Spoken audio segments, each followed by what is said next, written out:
नमस्कार भाई, कैसे हैं आप सब? अच्छे हैं? क्या तैयारी चल रहा है? संघर्ष जारी रहना चाहिए भाई। आप समझ लीजिए कि सफलता मिलने वाली है। संघर्ष जारी रखना है, घबराना नहीं है। कितना भी विपरीत परिस्थिति क्यों ना हो, एक दिन अच्छा आएगा और फिर हम लोग सारे एग्जाम में बैठेंगे और इतना अभी मेहनत कर लेंगे हम लोग कि आगे कोई भी एग्जाम हम लोगों को किसी भी तरह के मुश्किल में ना डाल पाए। इस तरह से तैयारी करना है।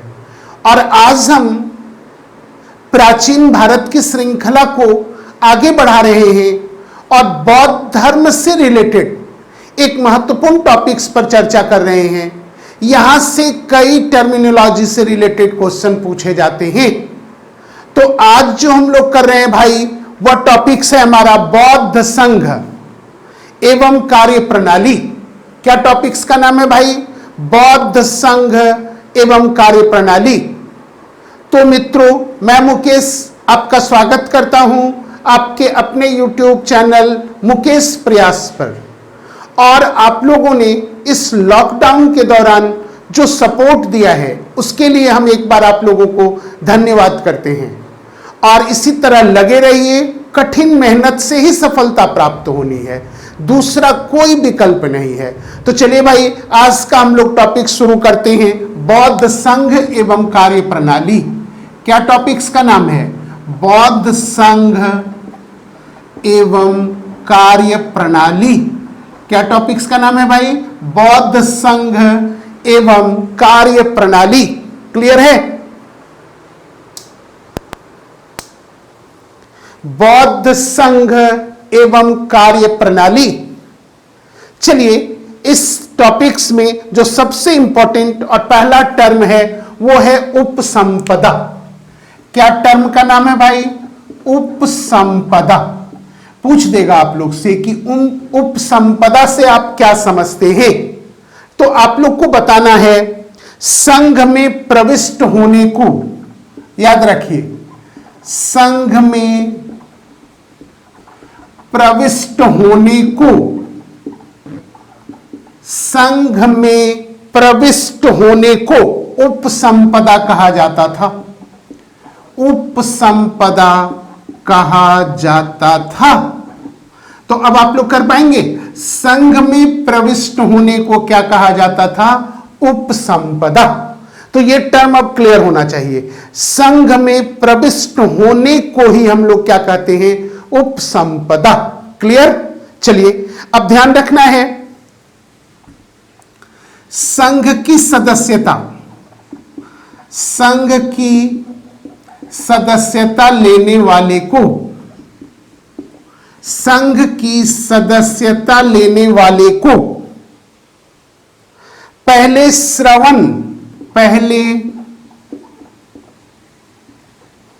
श्रमण का दर्जा दिया जाता था।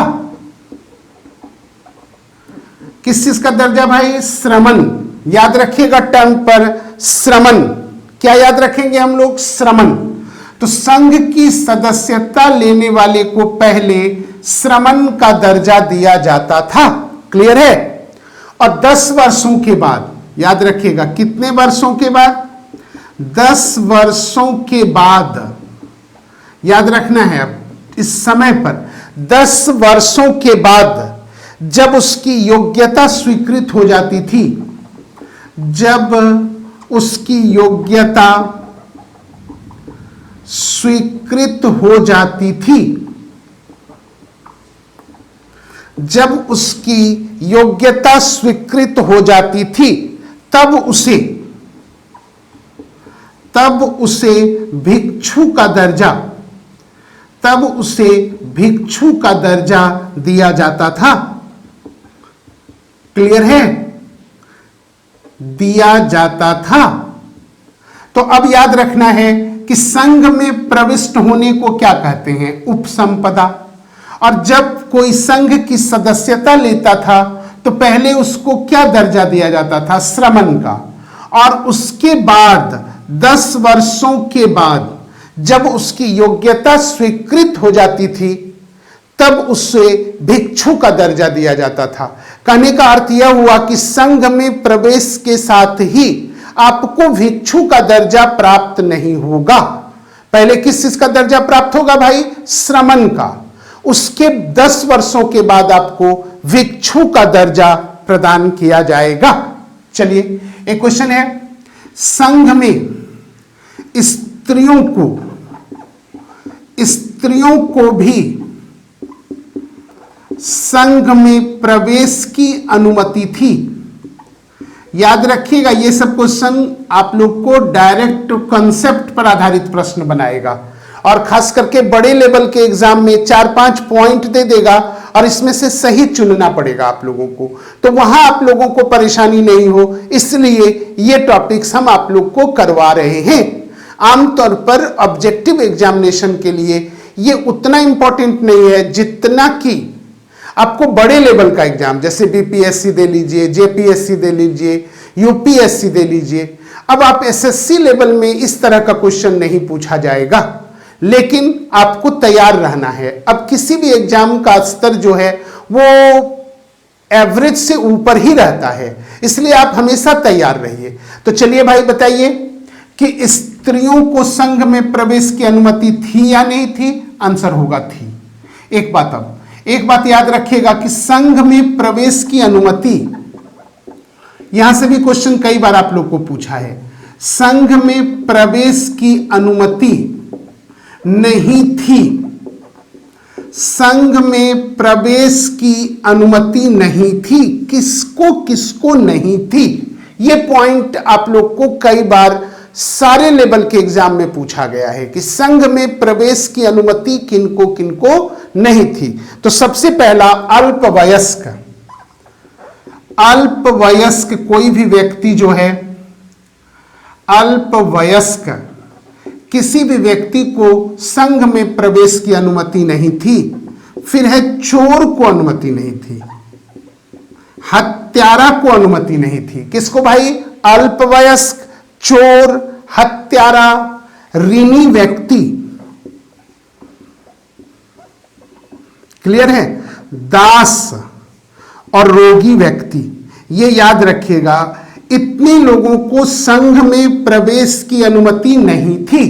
तो किसको संघ में प्रवेश की अनुमति नहीं थी? अगर ये प्रश्न अब बनाए आप लोगों से, अब आप लोग कर पाएंगे? बताइए फर्स्ट क्या होगा? फर्स्ट है अल्पवयस्क, दूसरा क्या है? चोर, तीसरा क्या है? हत्यारा, चौथा क्या है? ऋणी व्यक्ति, पांचवा क्या है? दास, और छठा है रोगी व्यक्ति। तो ये सारे को संघ में प्रवेश की अनुमति नहीं थी। इतना बात क्लियर है? चलिए नेक्स्ट आगे देखते हैं।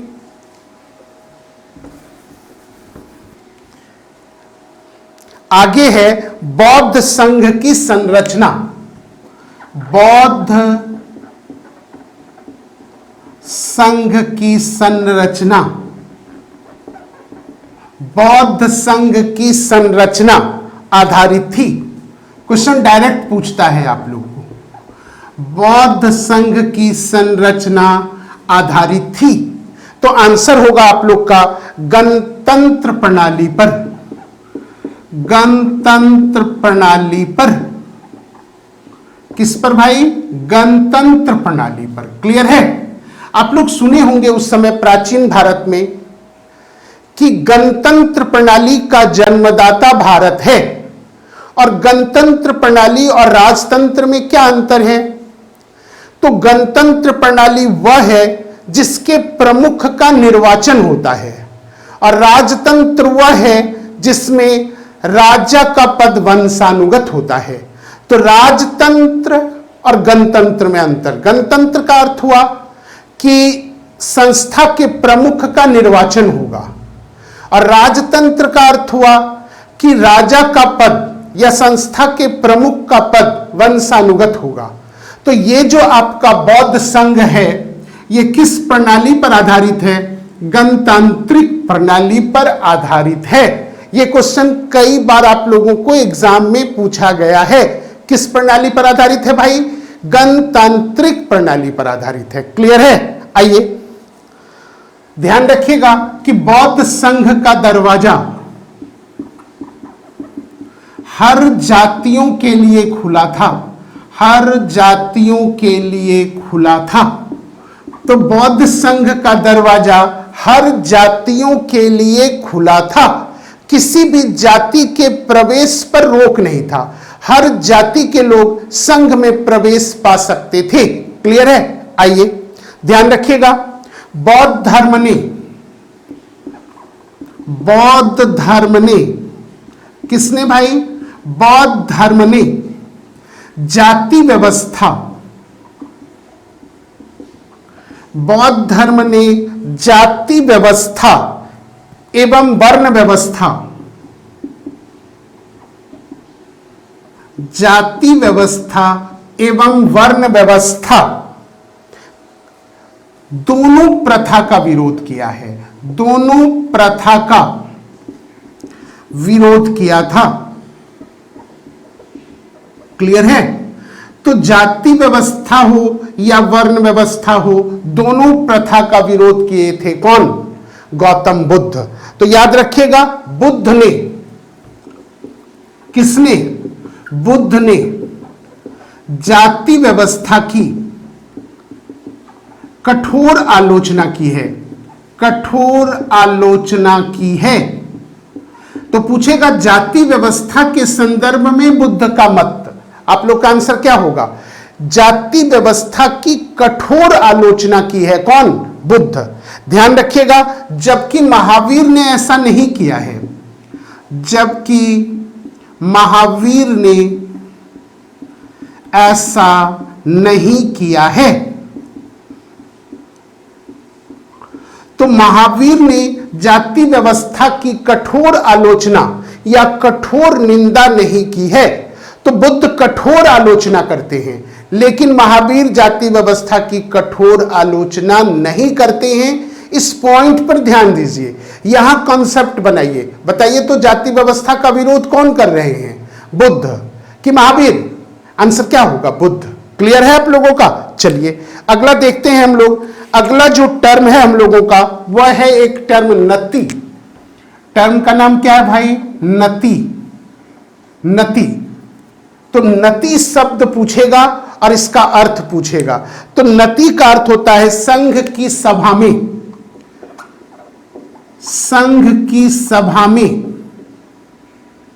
प्रस्ताव, संघ की सभा में प्रस्ताव का पाठ होता था, प्रस्ताव का पाठ होता था।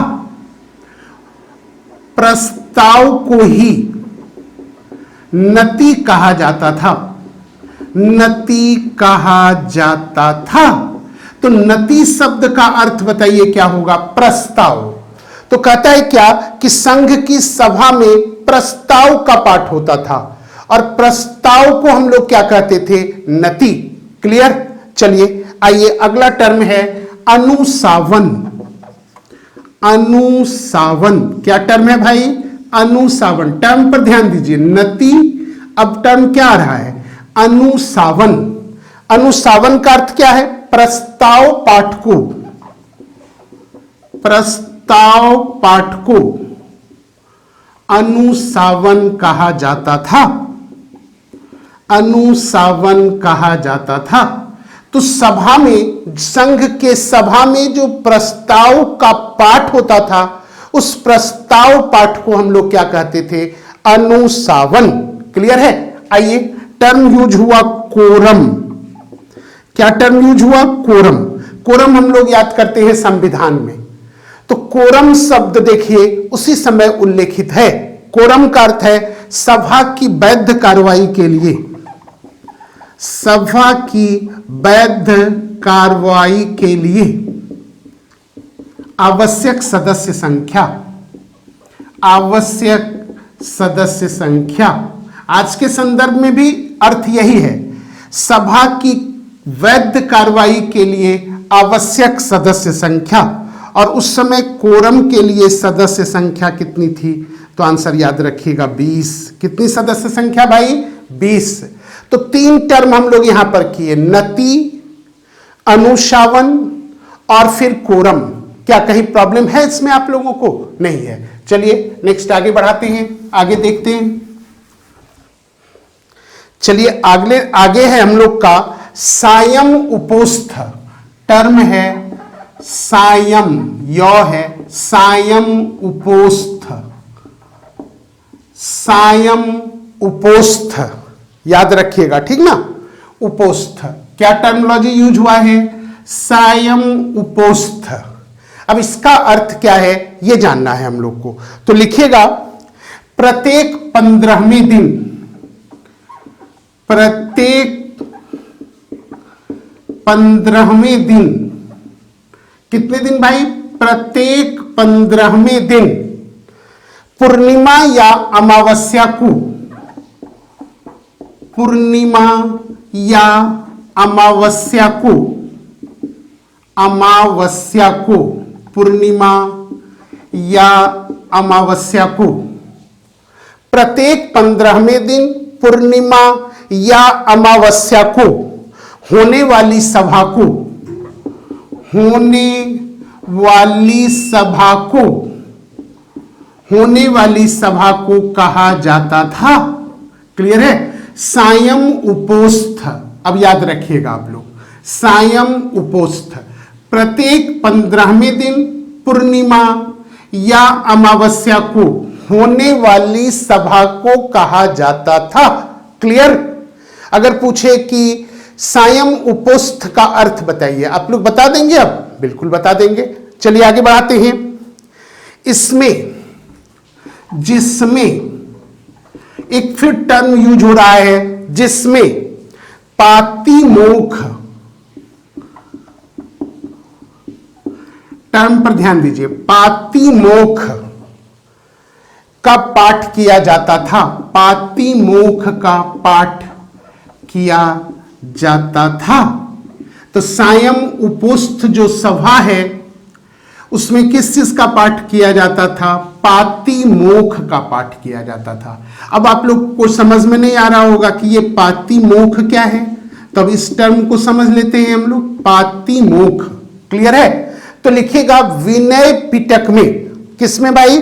विनय पिटक की, विनय पिटक की मठ संबंधी, विनय पिटक की मठ संबंधी सूची, जिसमें 226 प्रकार, ध्यान रखिएगा, जिसमें 226 प्रकार के अपराधों, 226 प्रकार के अपराधों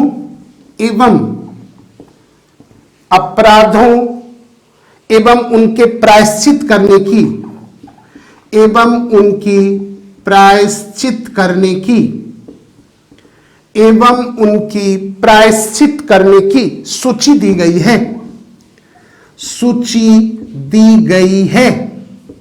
बहुत इंपॉर्टेंट टर्म है भाई, पातिमोक्ष। अब पातिमोक्ष का पाठ किया जाता था कहां?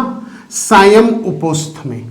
सायम उपोस्थ क्या है? तो प्रत्येक 15वें दिन पूर्णिमा या अमावस्या को होने वाली सभा को कहा जाता था। अब ये पातिमोक्ष क्या है? तो याद रखिएगा, विनय पिटक की मठ संबंधी सूची, जिसमें 226 प्रकार के, अब प्रश्न बनाएगा कितने प्रकार के अपराध की चर्चा या अपराध की सूची दी गई है? क्या बताएंगे आप लोग? 226 प्रकार, और उनकी प्रायश्चित करने की सूची दी गई है। इसी को हम लोग क्या कहते हैं? पातिमोक्ष। क्लियर है? चलिए आइए अब ध्यान रखिएगा, एक टर्म यूज होता है,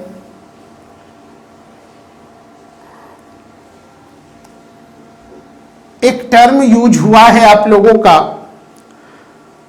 उससे पहले हम लोग समझते हैं सायम उपोस्थ। इस सभा में, लिखिएगा, इस सभा में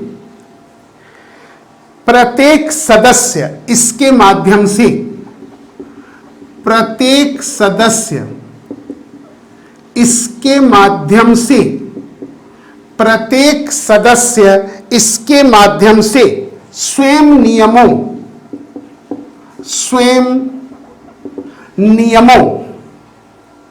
के उल्लंघन को स्वीकार करता था, स्वयं नियमों के उल्लंघन को स्वीकार करता था। तो इस सभा में प्रत्येक सदस्य इसमें माध्यम से स्वयं नियमों के उल्लंघन को स्वीकार करता था। इसके माध्यम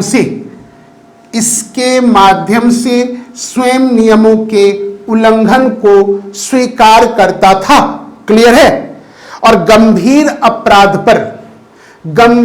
अपराधों पर वयस्क एवं वृद्धों की समिति उस पर विचार करता था। वयस्क एवं वृद्धों की समिति उस पर विचार करता था और सदस्यों को प्रायश्चित करने या फिर संघ से निकालने की आज्ञा देती थी।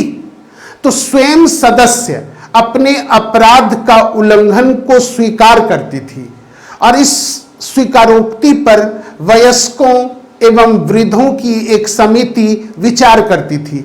अगर अपराध गंभीर है तो उनको संघ से भी निकाला जा सकता था। तो ये टर्म यूज हुआ है और इस पर ध्यान रखेंगे आप लोग। चलिए अब एक शब्द और यूज हुआ है, पवरन। टर्म पर ध्यान दीजिए, पवरन क्या टर्म है? पवरन। पवरन क्या है? तो वर्षा ऋतु के दौरान, वर्षा ऋतु के दौरान, किसके दौरान भाई? वर्षा ऋतु के दौरान मठों में प्रवास के समय, मठों में प्रवास के समय, मठों में प्रवास के समय भिक्षुओं द्वारा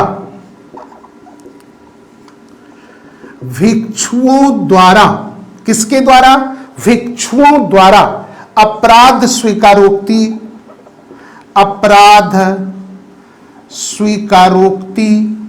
समारोह, अपराध स्वीकारोक्ति समारोह पवरन कहलाता था। पवरन कहलाता था। अब इस टर्म पर ध्यान दीजिए आप लोग। पवरन क्या है भाई? वर्षा ऋतु के दौरान। आप लोग को पता है बौद्ध भिक्षु वर्षा ऋतु के दौरान मठों में वास करते थे, मठों में निवास करते थे, अन्यथा वो भ्रमण करते रहते थे। तो क्या कह रहा है देखिए, वर्षा ऋतु के दौरान मठों में प्रवास के समय भिक्षुओं द्वारा अपराध स्वीकारोक्ति समारोह पवरन कहलाता था। तो पवरन क्या है? इस टर्म को आप लोग अब क्लियर कर पाएंगे भाई। चलिए नेक्स्ट देखते हैं। अब है बौद्धों के लिए। नेक्स्ट देखते हैं। नेक्स्ट देखिए, बौद्धों के लिए महीने के 4 दिन, बौद्धों के लिए महीने के 4 दिन, कितने दिन भाई? 4 दिन। बौद्धों के लिए महीने के 4 दिन उपवास के दिन होते थे। उपवास के दिन होते थे। ये क्वेश्चन बना देगा अब आप लोगों को कि महीने में कितने दिन बौद्ध लोग या बौद्ध भिक्षु लोग उपवास रखते थे? तो 4 दिन। याद रखिएगा, फर्स्ट अमावस्या के दिन, दूसरा पूर्णिमा के दिन और 2 चतुर्थी के दिन। तो ये 4 दिन जो हैं बौद्ध महीने में उपवास रखते थे। तो बौद्ध लोग महीने में कितने दिन उपवास रखते थे? इस प्रश्न पर अगर आप लोगों से पूछा जाए तो क्या कर पाएंगे? 4 दिन। क्लियर है? आइए, बौद्धों का सबसे पवित्र, बौद्धों का सबसे पवित्र, बौद्धों का सबसे पवित्र एवं महत्वपूर्ण दिन, पवित्र एवं महत्वपूर्ण दिन या त्योहार था, या है कह सकते हैं, त्योहार है। क्लियर है? आइए अब आप लोग को ये क्वेश्चन पर ध्यान देना है। बौद्धों का सबसे पवित्र एवं महत्वपूर्ण दिन या त्योहार है, वो है बैसाख पूर्णिमा। कौन है भाई? बैसाख पूर्णिमा। बैसाख पूर्णिमा को ही हम लोग बुद्ध पूर्णिमा भी कहते हैं। तो बुद्ध पूर्णिमा जो है ये सबसे महत्वपूर्ण त्योहार है और सबसे महत्वपूर्ण दिन है बौद्धों के लिए। अब है ऐसा क्यों?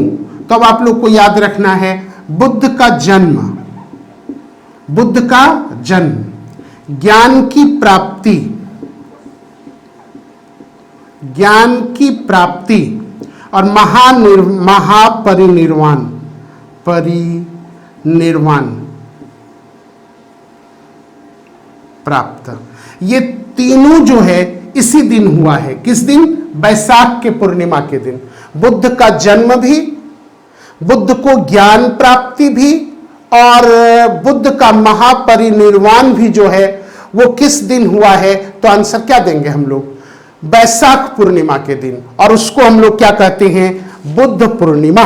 क्लियर है? आइए अब ध्यान रखिएगा आप लोग कि बौद्ध धर्म के अनुयायी को, बौद्ध धर्म के अनुयायी को दो वर्गों में बांटा गया है। एक को कहते हैं भिक्षु एवं भिक्षुनी, भिक्षु एवं भिक्षुनी, और दूसरा है उपासक एवं उपासिकाएं, उपासिकाएं। क्लियर? तो बौद्ध अनुयायी को कितने वर्गों में बांटा गया है? दो वर्गों में। एक को कहते हैं भिक्षु एवं भिक्षुनी और दूसरे को कहते हैं उपासक एवं उपासिकाएं। अब देखिए, गृहस्थ जीवन में रहकर, ध्यान रखिएगा, गृहस्थ जीवन में रहकर बौद्ध धर्म पालन करने वाले को उपासक कहा जाता था। गृहस्थ जीवन में रहकर बौद्ध धर्म पालन करने वाले को उपासक कहा जाता था। क्लियर है? तो चलिए भाई, आज हम आप लोगों को बौद्ध संघ से रिलेटेड कुछ महत्वपूर्ण टर्मिनोलॉजी और कुछ महत्वपूर्ण फैक्ट्स के बारे में बताए हैं, जहां से प्रश्न बार बार बनता है और ये काफी परीक्षोपयोगी है आप लोगों के लिए। तो धन्यवाद मित्रों, फिर मिलते हैं अगले वीडियो में किसी नए टॉपिक्स के साथ, नए इंपॉर्टेंट सूचना के साथ। धन्यवाद। जय हिंद, जय भारत।